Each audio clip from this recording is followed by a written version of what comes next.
নমস্কার, গল্পকথকৃতি short story চ্যানেলে আপনাদের সবাইকে স্বাগত জানাই। প্রত্যেক দিনের মতো আজও চলে এসেছি আপনাদের কাছে একটা নতুন গল্প নিয়ে। আশা করি আপনারা সবাই ভালো আছেন আর আজকের গল্প আপনাদের খুব ভালো লাগবে। গল্প পাঠ ভালো লাগলে অবশ্যই চ্যানেলটি সাবস্ক্রাইব করে রাখবেন। তো শুরু করি আজকের গল্প। মিনিটা ঘুমিয়ে পড়েছে, বড় অবেলাতে ঘুমোলো। বিষ্ণুপুরে আসার পর থেকেই খাওয়া দাওয়ার পর ছুটির দিনে বাড়ির সামনের ফাঁকা জমিটুকুতে বসি একটু। এখনো গরম পড়েনি, এখন বসন্ত। চারপাশে অনেকগুলো কৃষ্ণচূড়া গাছ লালে লাল হয়ে আছে। সারা দুপুরে এবং রাতভোর কোকিল ডাকে। বইটইও এখানে বিশেষ পাই না। রবিবারের কাগজের লেখাগুলো খুঁটিয়ে পড়ি। অফিস থেকে শনিবার আসার সময় কিছু ম্যাগাজিন নিয়ে আসি। শনি রবিবারে পড়ে আবার সোমবারে ফেরত নিয়ে যাই অফিসে।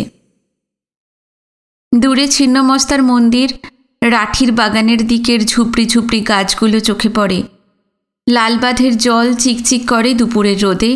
তার পাশে বন বিভাগের ইউক্যালিপটাস প্ল্যান্টেশন।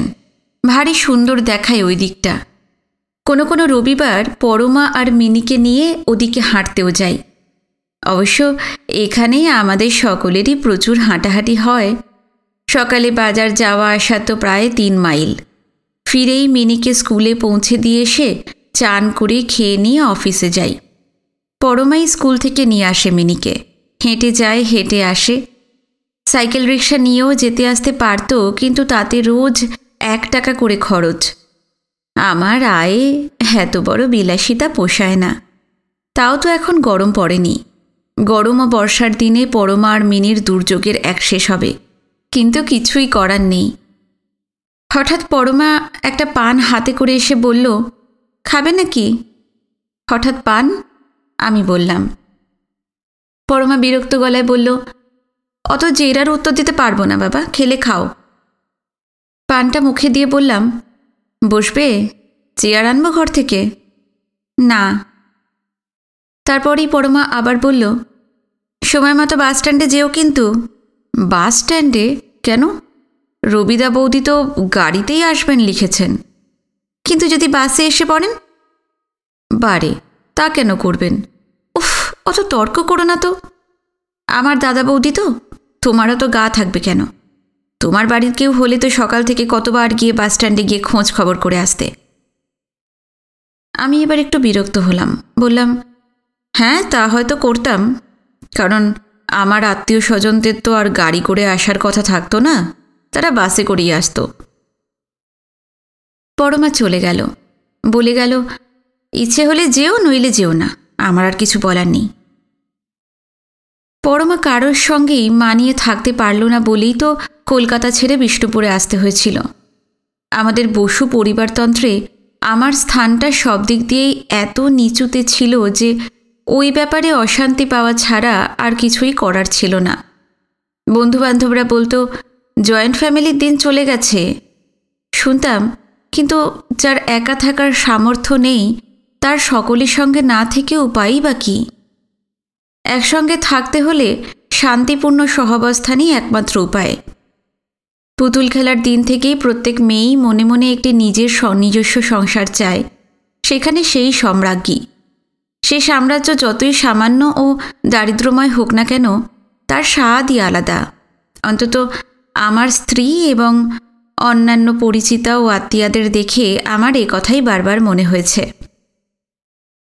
আমি অতি সাধারণ সরকারি চাকুরে। কলকাতার বাড়িতে মা বাবা, নিঃসন্তান কাকা কাকিমা, 2 দাদা, সকলের ও আমার রোজগারে মিলেমিশে রীতিমতন সচ্ছলভাবেই দিন কেটেছে। কিন্তু সচ্ছলতাই সংসারের একমাত্র কাম্য বস্তু নয়, বিশেষত পরমাদের মতন মেয়েদের কাছে।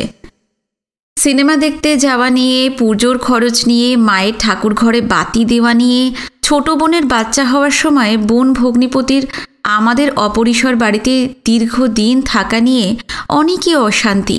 মধ্যবিত্ত পরিবারের পারিবারিক রাজনীতির অনেক স্রোত, উল্টো স্রোত, সব মিলে মিশে এবং বিশেষ করে কাকার গর্ব ও কাকিমার দিমাগ নিয়ে পরমার মনের মধ্যে চাপা অসন্তোষ ও টেনশন ক্রমশই এমনভাবে পুঞ্জীভূত হয়ে উঠেছিল যে বদলির অর্ডারটা আসায় হাতে যেন চাঁদই পেয়েছিলাম আমরা। পরমা এই প্রথম আলাদা সংসার পেল বিষ্ণুপুরে এসে। আমাদের একমাত্র মেয়ে মিনিকে নিয়ে আমাদের 2 ঘরের 2.5 জনের সংসার পেয়ে সত্যি খুশি হয়েছিল পরমা।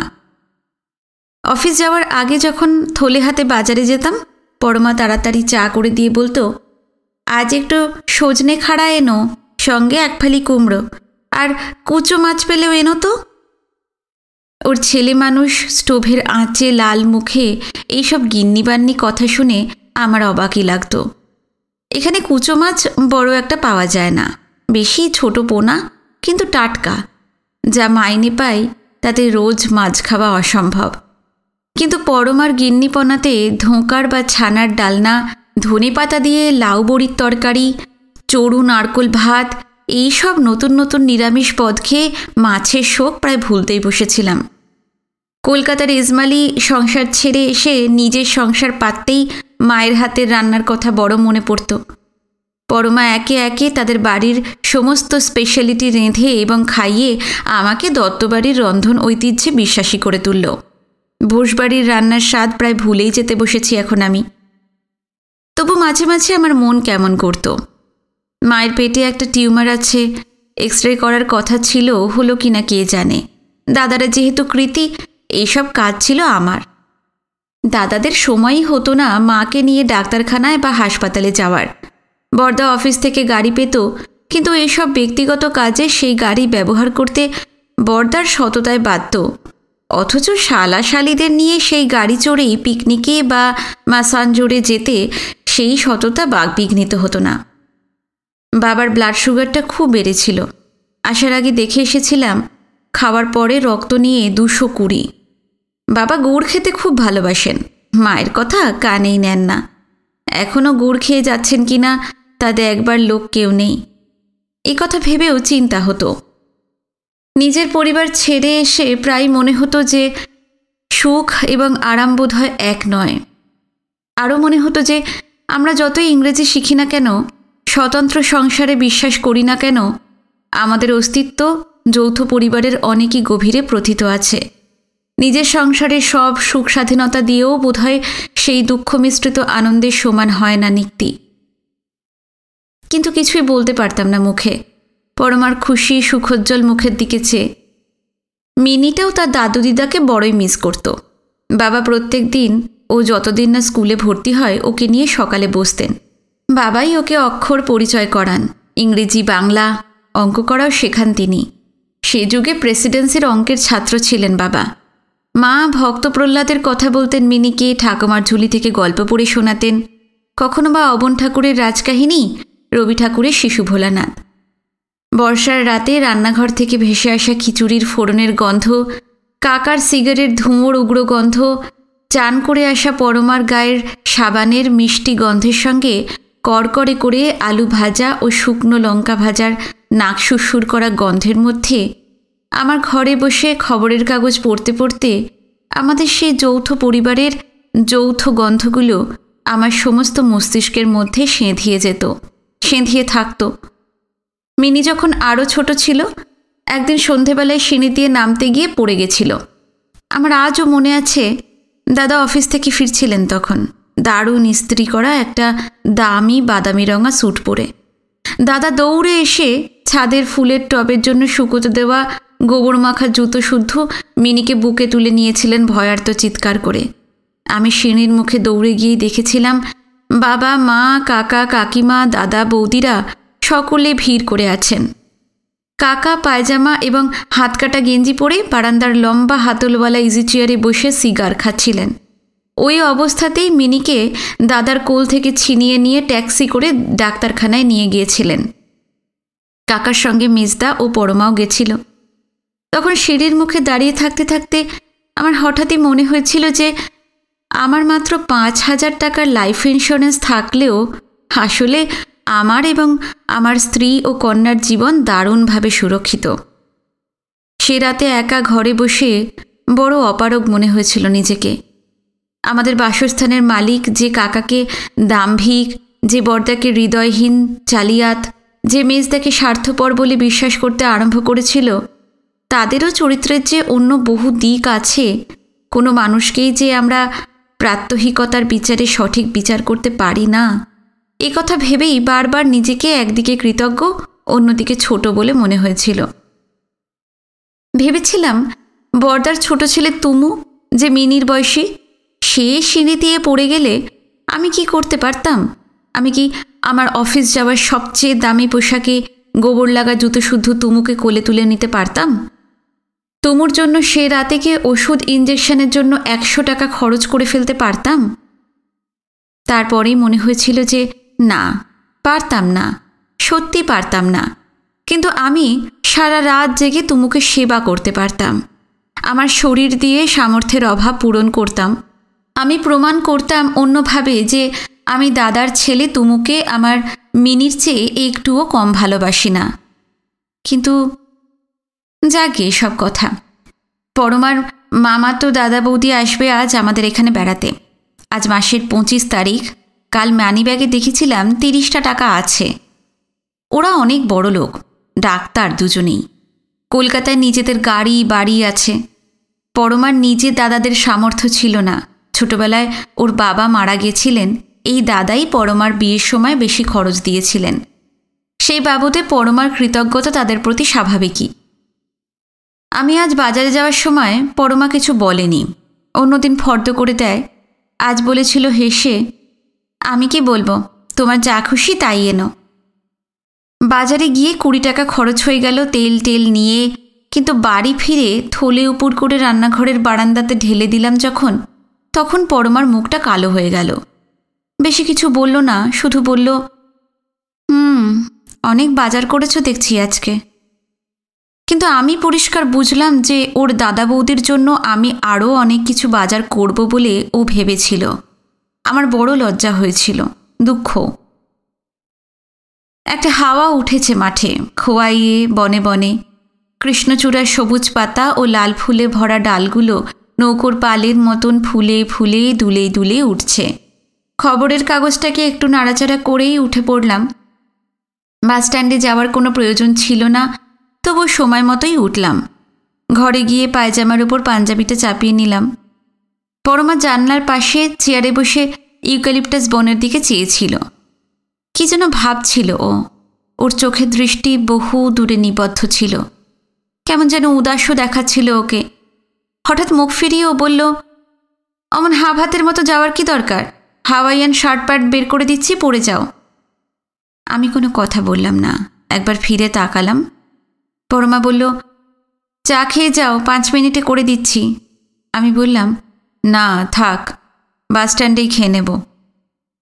তোমার মতন পয়সা অপচয় আর কেউ করে না। কত যেন বড় লোক, ভাব দেখলে হাসি পায়। আমার গা জ্বলে উঠল পরমার কথায়। আমি আর কথা না বাড়িয়ে বেরিয়ে পড়লাম। বাস স্ট্যান্ডে গিয়ে দাঁড়িয়ে রইলাম। বাস প্রায় ঘণ্টাখানেক লেট করে এলো।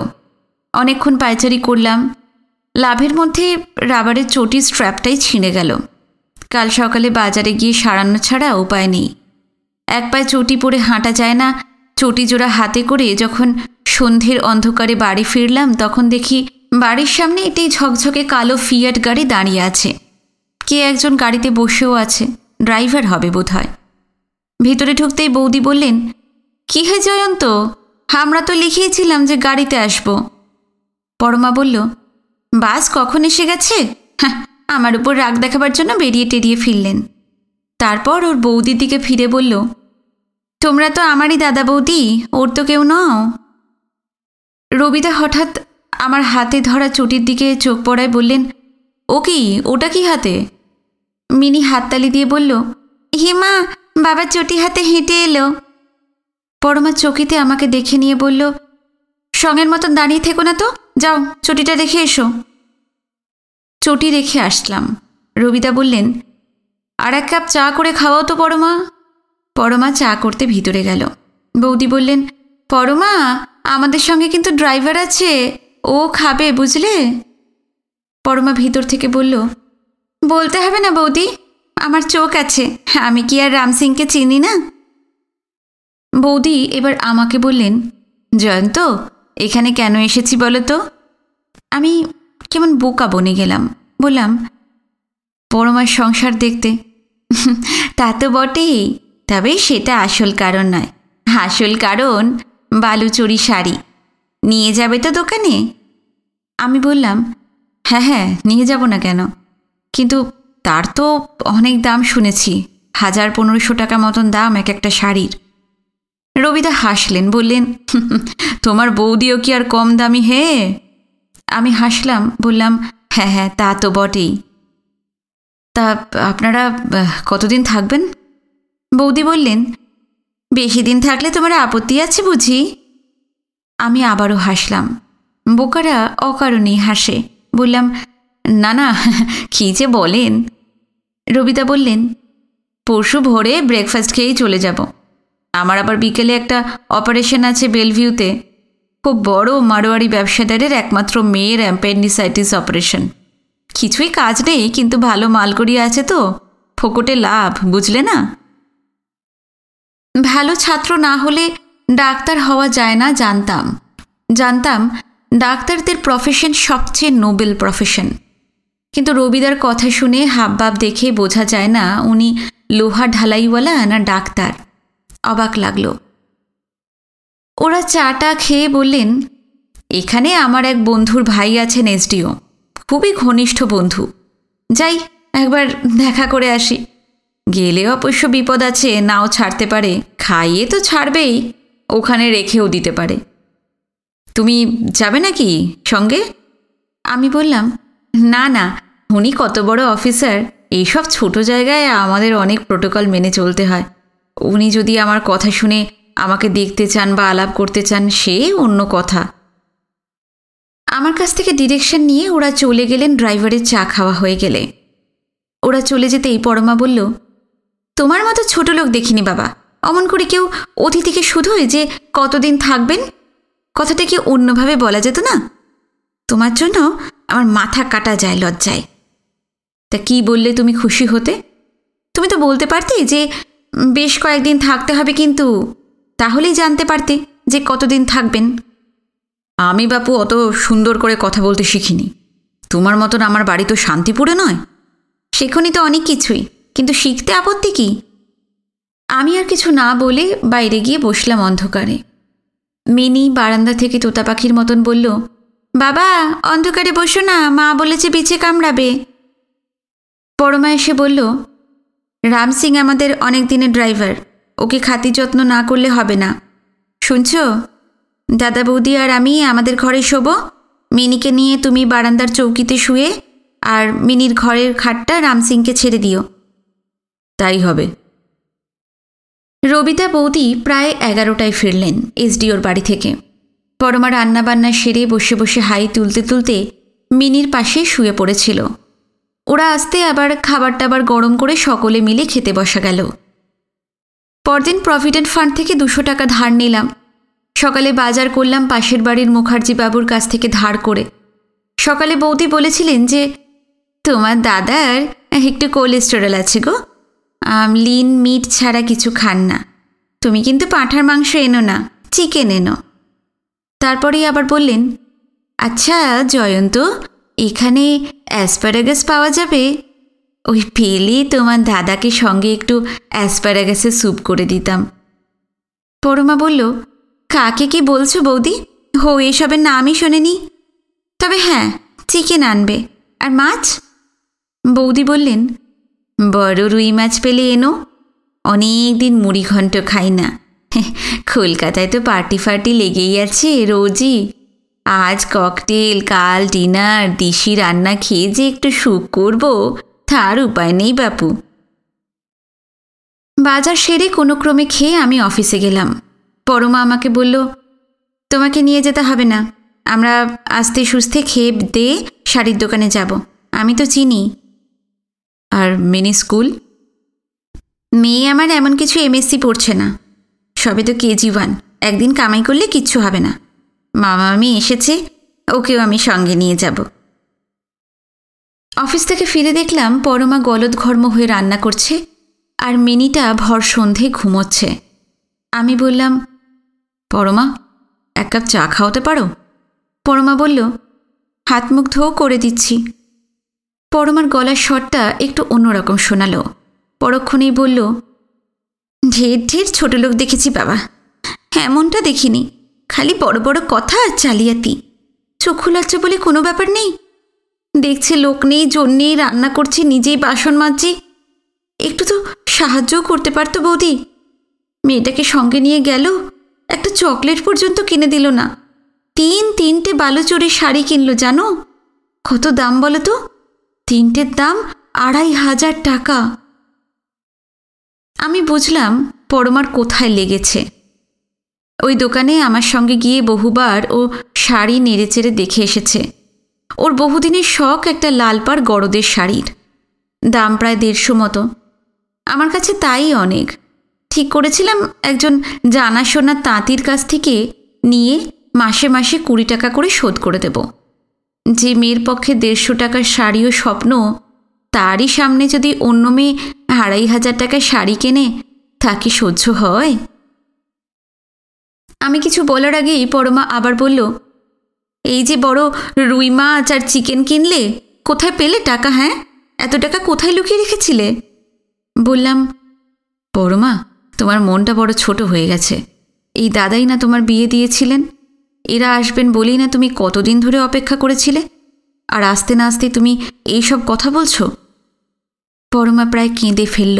বলল, তুমি বুঝবে না, আমার জন্য আমার ভাবনা নেই, ভাবনা ছিলও না। কিন্তু তুমি গরিব বলে ওরা তোমার কাছে বড় লোকই দেখাতে এসেছেন। কেন, এসডিওর বাড়িতে উঠলে হতো না?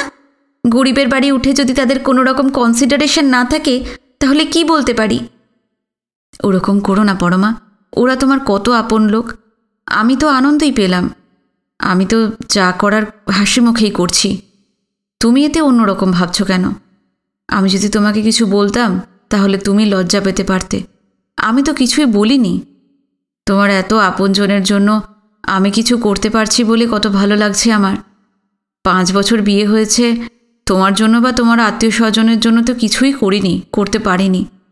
এইবার যখন সুযোগ এলো তখন হাসি মুখে এই সুযোগে সদ্ব্যবহার করো। পরমা মুখ তুলে অনেকক্ষণ আমার দিকে চেয়ে রইল, চোখ বড় বড় করে। ওর মুখ দেখে মনে হলো ও আমাকে চেনে না। তারপর বলল, যাও শিগগির হাত মুখ ধুয়ে এসো, চা জল খাবার খেয়ে নাও। বাথরুম থেকে এসে চা জল খাবার খেতে খেতে আমি জিজ্ঞেস করলাম, ওরা গেলেন কোথায়? বাঁকুড়ায় পোড়ামাটির ঘোড়া কিনতে। তারপরেই আমার সামনে এসে আমার চোখের দিকে সোজা তাকিয়ে বলল, তুমি প্রভিডেন্ট ফান্ড থেকে টাকা ধার করেছো তাই না? হ্যাঁ। ওর ডান হাতে খুন্তি ছিল। আমার নাকের সামনে খুন্তি নেড়ে বলল, কত? 200। 200? পরমা একটা দীর্ঘশ্বাস ফেলল। ওর চোখের দৃষ্টি নরম হয়ে এলো।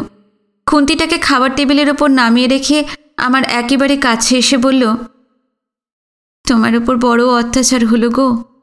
আমি খুব অবিচার করলাম তোমার উপরে। আমার গলার কাছে কি যেন দলা পাকিয়ে এলো। আমি বললাম, ওরম করে বলো না তো। ওরা তোমার কত আপনার জন। তোমার জন্য যারা এত করেছেন তাদের জন্য আমি করব না, তা কি হয়? খুব খারাপ হলো। নিজের ওপর খুব অন্যায় করছো তুমি। রবিদা বৌদি চলে যাবার কদিন বাদেই অফিসে বাবার হাতে লেখা একটি পোস্ট কার্ড পেলাম। বাবা লিখেছেন, রমেনের পীড়াপিড়িতে আমি ও তোমার মা এই মাসের 30 তারিখে বিষ্ণুপুর যাইতেছি। রমেন তাহার অফিসের গাড়ি বন্দোবস্ত করিয়া দিয়াছে। সেই গাড়ি আমাদের সহিতই থাকিবে। আমরা 3 দিনের জন্য যাইতেছি। সাক্ষাতে আর সমস্ত খবর দিব। আশা করি তুমিও পরমা কুশলে আছো। মিনিকে আমার আদর জানাইও। বাবা মা আমার কাছে আসবেন, এর চেয়ে বেশি আনন্দের আর কি হতে পারে? কিন্তু এই যে কত বেদনাদায়ক তা অযোগ্য ছেলে মাত্রই জানে। নিজের অযোগ্যতার কারণে বাবা মায়ের জন্য যা করার, মন যা করলে খুশি হয়, তা না করার যে কি দুঃখ তা আমি সেই মুহূর্তে প্রথম অনুভব করলাম। যোগ্য হইনি, হতে পারিনি বলে নিজেকে অভিসম্পাত দিলাম। পরমা গত 2 দিনের অক্লান্ত পরিশ্রমে বেশ অসুস্থই হয়ে পড়েছে। ওর একটা অ্যালার্জির মতো হয়, হাঁপানি টানের মতো ওঠে, সেইটা উঠেছে। পাছে আমার খরচ হয় বেশি, তাই কিছুতেই অ্যালোপ্যাথিক ডাক্তারের কাছে যায়নি, হোমিওপ্যাথির কাছ থেকেই ওষুধ এনে খাচ্ছে। ঠিক এই সময়ই বাবা মা এবং বর্দার অফিসের ড্রাইভার। এই খবর আমি পরমাকে দিতে পারবো না, তার চেয়ে ওরা আসুন, যেন আচমকাই এলেন, আমি মিথ্যে করে বলবো যে চিঠি পাইনি। সে রাতে পরমা খুবই কষ্ট পেল। আমি ওর বুকে পিঠে হাত বোলাতে গেছিলাম রাতে উঠে, আমাকে খুব বকলো, বলল, কাল তোমার অফিস নেই? আমার কি কাজ? 2.5 জনের জন্য একটু রান্না, আর সারাদিন তো বাড়িতেই শুয়ে থাকি। আমি ঠিক হয়ে যাব, তুমি ঘুমো তো দেখি। চলে যেতে যেতে মিনির ঘুমন্ত মুখে চোখ পড়ল আমার। মেয়েটার মুখের দিকে চাইলেই বড় কষ্ট হয়, বুকের মধ্যেটা মুচড়ে ওঠে। বড় কষ্ট দেওয়ার জন্য ভুল করে আমরা পৃথিবীতে এনেছি। এতটুকু শিশু, ওর কি দোষ? আমার অযোগ্যতার জন্য ওকে ভালো খাওয়াতে পারবো না, পড়াতে পারবো না, ভালো শিক্ষা দিতে পারবো না ভালো বিয়ে দিতেও। কিন্তু যোগ্য হই বা অযোগ্য হই, বাবা তো বাবাই, বড়লোক বা গরিবই হই, সব বাবা মায়ের কাছেই সন্তান তো সন্তানই। গরিব বাবা মায়ের বুকের মধ্যে চাপা কষ্ট যে কতখানি, তা কি সন্তানরা কোনোদিনও জানতে পারবে, বুঝতে পারবে? তাদের বাবা মায়েরা তাদের যা দিয়েছিল তা কি মনে রেখে যা দিতে পারেনি সেই কথার ক্ষোভ তুলে যাবে বড় হলে? মিনি কি আমাদের ক্ষমা করবে? অন্তরের বোধের দাম কি ও বুঝবে ভবিষ্যতে? এ কথা কি জানবে যে ওকে জাগতিক কষ্ট দেবার সঙ্গে সঙ্গে ওর মা বাবা তাদের অক্ষমতার কারণে মানসিক কষ্ট পেয়েছে প্রতিটি ক্ষণে? বাবা মায়ের যেদিন আসার কথা সেদিন আমি ইচ্ছে করেই দেরি করে বাড়ি ফিরলাম, কারণ জানতাম যে ওরা নিশ্চয়ই সকাল সকাল খাওয়া দাওয়া করে বেরোবেন এবং বিকেল নাগাদ পৌঁছে যাবেন। আজ আমার ভূমিকা অযোগ্য বাবার নয়, অযোগ্য ছেলের। অযোগ্য ছেলের বুকে সেই অযোগ্যতার গ্লানি যে কতখানি বাজে, তাও কি বৃদ্ধ বাবা মা বোঝেন? হয়তো বোঝেন, কারণ তারাই যে জন্মদাতা। তারাও আমাকে না বুঝলে আর কে বুঝবেন? বাড়ির সামনে দূর থেকে একটা অ্যাম্বাসেডর গাড়ি দেখতে পেলাম। বাড়ির কাছাকাছি আসতেই হাসি, গল্প, হই হই শুনতে পেলাম। বাড়িতে ঢুকে অবাক হবার ভান করে বললাম, এ কি তোমরা? বাবা বললেন, চিঠি পাসনি? মিথ্যে কথা বললাম। কিসের চিঠি? বাবা বললেন, না, এ দেশের কিচ্ছু হবে না। কলকাতা থেকে বিষ্ণুপুর আসতে চিঠির সময় হলো না, তেলাপোকা হেঁটে এলে এর চেয়ে আগে পৌঁছে যেত। আমার ভয় ছিল মাকে নিয়ে বেশি। বিয়ের পর থেকে একদিনের জন্য মায়ের সঙ্গে পরমার বনিবনা হয়নি। কারণটা আমার সম্পূর্ণই অজ্ঞাত। স্ত্রী চরিত্র নাকি দেবতারাই জানেন না, তাই আমার পক্ষে এই রহস্য আবিষ্কারও অসম্ভব ছিল। মায়ের এই হঠাৎ আগমন পরমা কিভাবে নেবে এবং তার সবচেয়ে অযোগ্য এবং সেই কারণেই সবচেয়ে আদরের ছেলেকে তার কাছ থেকে নিয়ে এসে পরমার এখানে সংসার পাতার অপরাধ মাও যে কিভাবে নেবেন আমার তা জানা ছিল না। কিন্তু ঘরে ঢুকে যা দেখলাম তাতে নারী চরিত্র সম্বন্ধে জ্ঞান আমার যতটুকুও বা আছে বলে জানতাম, সেইটুকুরও অনস্তিত্ব সম্বন্ধে দৃঢ় প্রত্যয় হলাম। দেখি মা রান্না করছেন, পরমা তার পাশে বসে তরকারি কাটছে, মিনি বাবার কোলে বসে গল্পে মশগুল। বাবা বলছেন, আমার কোলটা যে কতদিন ধরে মিনির জন্য কীরকম কাঁদছিল তা আমিই জানি। মিনিও ছোট ছোট হাত নেড়ে বলল, আমার কোলে যে দাদু তোমার জন্য কি কাঁদছিল কি বলবো। মা বললেন, ওরে আমার পাকুনি রে। সবাই হাসছেন, সবাই গল্প করছেন, আর সবচেয়ে বেশি খুশি হয়েছে পরমা, যে মায়ের সাংসারিক কর্তৃত্ব থেকে মুক্তি পাওয়ার জন্য সে ব্যাকুল হয়ে এখানে পালিয়ে এসেছিল। সেই মায়ের হাতেই হাতা খুন্তি তুলে দিয়ে এই মুহূর্তে সে যেন পরম নিশ্চিন্ত বোধ করছে। মাকে বললাম, কী রাঁধছ মা? মা বললেন, তুই কতদিন আমার হাতের খিচুড়ি খাস না, তাই এসেই তোর জন্য খিচুড়ি রাঁধতে বসেছি। বাবা ফোড়ন কাটলেন, বুঝলে পরমা, এবার আমরা দুজনে নো হোয়ার, খিচুড়ি ভক্ত মা ছেলে একসঙ্গে হয়েছে, এবেলা খিচুড়ি ওবেলা খিচুড়ি। মা বললেন, জানিস খোকন, তুই কড়াইশুঁটির চপ খেতে ভালোবাসিস, তাই বড় খোকা টিনের কড়াইশুঁটি দিয়ে দিল আমার সঙ্গে। আর বড় বৌমা বলল, মা আপনি গিয়ে এই খোকনকে খিচুড়ি আর কড়াইশুঁটির চপ রেঁধে খাওয়াবেন। বলল, দুটো ছেলে মানুষ যে কি করছে সেখানে, কি খাচ্ছে, কি রাঁধছে ভগবানই জানেন। বাবা বললেন, তোর আর পরমার জন্য রাধু দুটো ফোল্ডিং ইজি চেয়ার দিয়ে দিয়েছে রে। তোরা দুজনে বসে গল্প করবি, খবরের কাগজ পড়বি। তুই যে চেয়ারটাতে বারান্দাতে বসে খবরের কাগজ পড়তিস, রাধু সেই চেয়ারটা দেখে রোজ বলতো, খোকনের বিষ্ণুপুরের কোয়ার্টারে ইজি চেয়ারের অভাবে নিশ্চয়ই ওর খুব কষ্ট হচ্ছে। চেয়ারটাই পাঠিয়ে দিয়েছে ঘাড়ির মাথায় করে। রাধু অর্থাৎ কাকা, যে আমার মতন অপদার্থ কিরানি ভাইবোটিকে নিয়েও এতখানি ভাবতে পারেন, তা আমার স্বপ্নেরও বাইরে ছিল। আমার চোখের পাতা ভারী হয়ে এলো। কত যে জিনিস এনেছেন বাবা মা। পরমা কই মাছ ভালোবাসে, তাই মেজ বৌদি হাঁড়ি করে কই মাছ পাঠিয়েছেন। বলেছেন বিষ্ণুপুরে নাকি কই মাছ পায় না ওরা। মেজ বৌদি হয়তো জানে না, অথবা জানলেও মানতে চান না যে কই মাছ বাজারে উঠলেও তা কিনে খাওয়ার সামর্থ্য আমার নেই। পরমা বলল, মা 3 দিন থাকলে কিন্তু হবে না, এই বর্দার গাড়ি কালই পাঠিয়ে দিন। ও চিঠি লিখে দেবে ড্রাইভারের সঙ্গে, আপনি আর বাবা আমাদের সঙ্গে 1 মাস থাকবেন কম করে। এসে যখন পড়েছেন না বলে কয়ে, তখন 1 মাসের আগে ছাড়ছি না আপনাদের, কোনো কথাই আমি শুনব না। বলেই বাবার দিকে ফিরে পরমা বলল, কি বাবা? বাবা বললেন, এখন তো আমার কোনো মত নেই, তোমার সংসারে এসেছি, তুমি যা বলবে তাই শুনব। কত দিন কত বছর পরে সেই রাতে যে কত আনন্দ করলাম কি বলবো। মিনিটা রাত 12টা অবধি জেগেই রইল। খাওয়া দাওয়ার পর মা ওকে নিয়ে প্রহ্লাদের গল্প বলে ঘুম পাড়ালেন।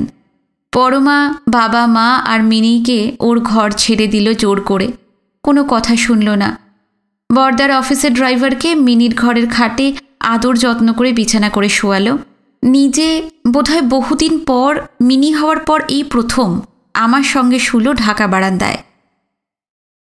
সকালে ঘুম ভাঙতে একটু দেরি হয়ে গেছিল। উঠে দেখি মা চায়ের জল চাপিয়ে বাইরে নতুন ইজি চেয়ারে বাবার পাশে বসে আছেন। আমাকে দেখেই চা করে দিলেন, বললেন, তোর সঙ্গে আর 1 কাপ খাই। পরমাকে দেখলাম না, ভাবলাম সকাল সকাল চান করে নিতে গেছে বোধহয় বাথরুমে। চায়ের কাপ নিয়ে বাইরে এসে দেখি গাড়িটা নেই।